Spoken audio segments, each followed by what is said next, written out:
Order! Order! You are an incorrigible delinquent at times. Behave yourself, man!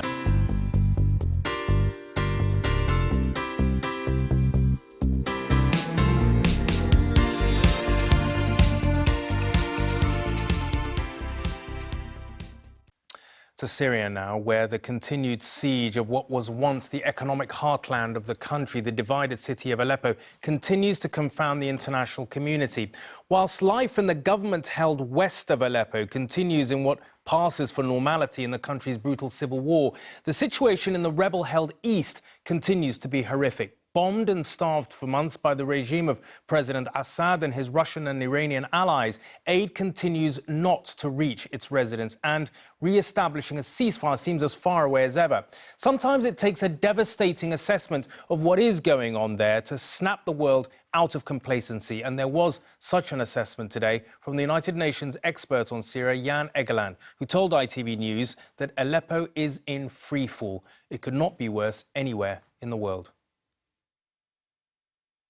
From the hands of children who were there, a searing portrait of the horrors of Aleppo. Perhaps these, more than any other of the horrific images to which we've all become inured, contain the most damning indictment of the world's inability to end the killing. Among those whose job it is to somehow find peace is Jan Egeland, whose exasperation is clear. I find the people there now being in a free fall. If I was there with my family, I would feel in free fall. The food has ended for many, is ending soon for many others. All of the medical facilities, all of the hospitals have been bombed, hit by explosives. There are hundreds of wounded that cannot be cared for. It couldn't be worse. I don't think it's worse anywhere on earth than at this time in East Aleppo. As we spoke, the people of East Aleppo posed their own plaintive question to him and the rest of the international community. We wonder, why do we have United Nations? Why do we have human rights laws? This has been a slow motion train wreck, and this message is from the people who listened in Aleppo to the war. Don't look back years from now and wish that you can do something. You can still do. Has the UN failed the people of East Aleppo? Of course we failed them, really. I think it's a black chapter in the history of both the United Nations and in the history of international leadership in general. And all of the great nations have failed here. Have you considered resigning? Does this keep you awake at night? Yeah, it does keep me awake at night, actually. Resigning, I'm the chair of this meeting with the US and Russia and so on, would not help that much. I think there have been a lot of people resigning. It hasn't led to any improvements that you run away from responsibility. I'm not giving up. I'm going to work on this until we succeed.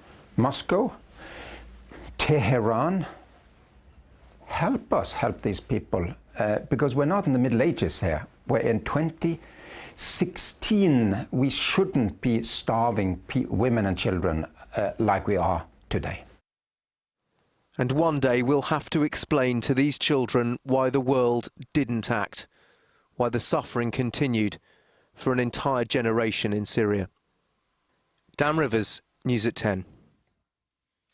And Dan joins me now. Dan, you were in Aleppo just a few weeks ago. What kind of position is the UN in order to provide humanitarian relief if the situation changes? And what chance of the situation changing anytime soon? Well, the UN says they've got this plan. Jan Egeland says there's this 4-point plan that has been agreed, crucially, he says, by the rebels both in East Aleppo and in Idlib. Essentially, it involves doctors in, aid in, and getting the wounded out. But crucially, that has not been given the green light by either Russia or Syria. And there's increasing frustration inside the UN. You could hear it in his voice there.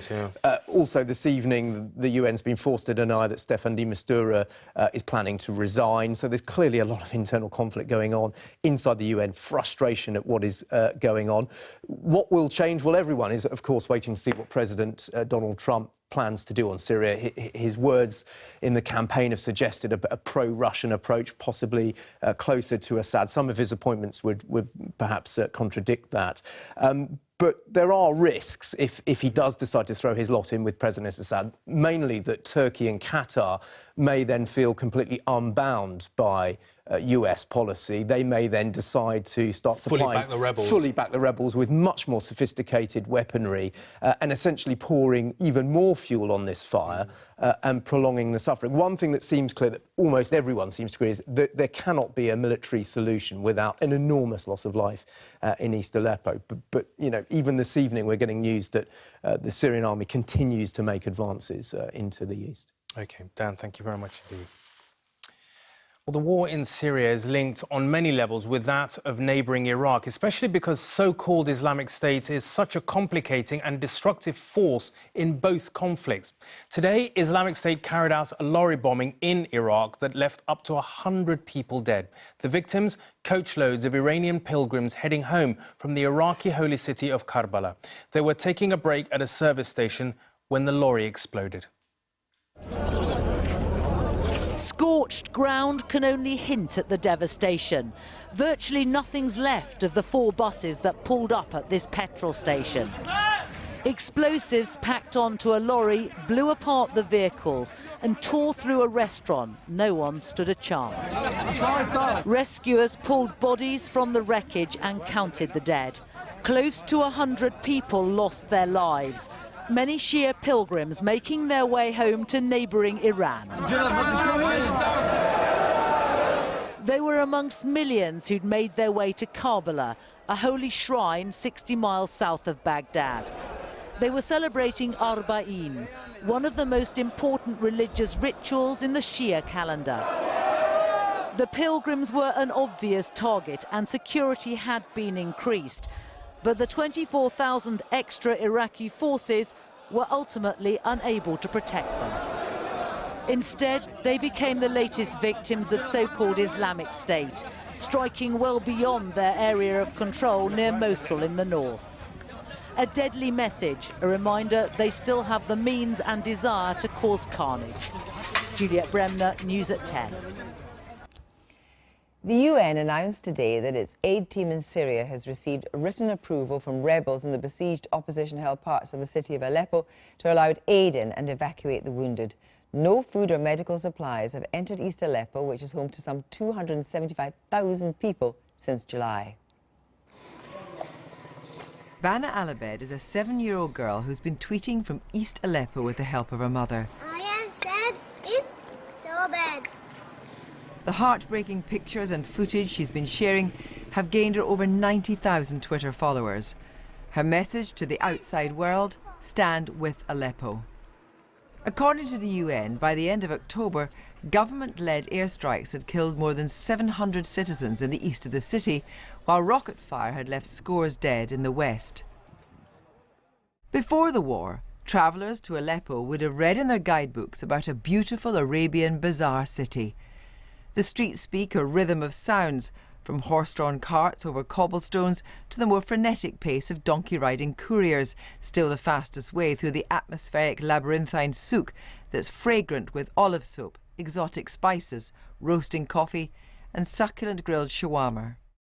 Today, the city is almost razed to the ground. After a 3-week moratorium, the assault on the area has resumed. The bombardment has left the streets deserted and people trying to shelter in their homes. The Syrian Observatory for Human Rights says the strikes have been so massive that residents are frightened to use medical facilities. The last operating hospital in eastern Aleppo has been destroyed, leaving up to 250,000 residents of rebel-held districts without access to surgery or specialist care. Well, earlier I spoke to a surgeon in the city. We are protecting his identity. I asked him what the situation was like there. Aleppo right now is completely under siege and under shelling. There are more than 2,000 shells in 24 hours, including parachute rocket and shells and barrel bomb and a lot of weapons, actually. The whole situation, actually, it's Holocaust here in Aleppo. It's a Holocaust, you say. Tell me the kind of injuries that you are seeing. As a surgeon, I see all casualties, actually. I'm a trauma surgeon. There are shelling. The patient is full of fragment and shrapnel from head to toes. And there are a lot of children and women. The all casualties are civilian. There is no any military targeted. You have a lot of people that you are seeing that need medical help, but what can you actually do for them now? Actually, as you know, all trauma center and all trauma hospital were targeted and destroyed completely and out of service. Now we don't have an operation room, so we can't do anything to the patient. All patient and all casualties will die. All they will die later, because we can't do anything. Just bandages, just a suture, a small incision and a small wound. Now, doctor, you sent us iPhone pictures of the most desperate injuries that were really too desperate for us to show. From your point of view as a doctor, how frustrating is this that you have so little that you're able to do? Actually, the most difficult moment to me, to surgeon, I'm surgeon, I can't do anything for this patient, for these casualties, for this wound. The patient's family appeal me and they say, please, doctor, please do anything to my children, anything to my wife. Please do anything to save them. And I can't do anything. Maybe they cry and I cry. Is there any chance that you can get any of these children out? We plead the international community, the Security Council, the United Nations, all free world, and Britain is one of them. England is one of them. We plead, we appeal them for open a humanitarian corridor and enter humanitarian aid and change the medical staff. Medical staff are so tired and we are exhausted. We need evacuation wounded and injuries and complicated cases. If there was a humanitarian corridor that got some people out over a short time span, would you go or would you stay to help the ones that are left behind? It's a big question, actually. I'm a surgeon. I'm a healthcare worker here to save this patient, to save these people. And I can't go and leave all these civilian people here in Aleppo. Do you accept then that this is really the death of Aleppo? It's the death of the city you're facing now? We don't want to die here. There is no any fuel, any electricity, any food. There is no any vegetables. There is no any baby milk. There is no any fruit here.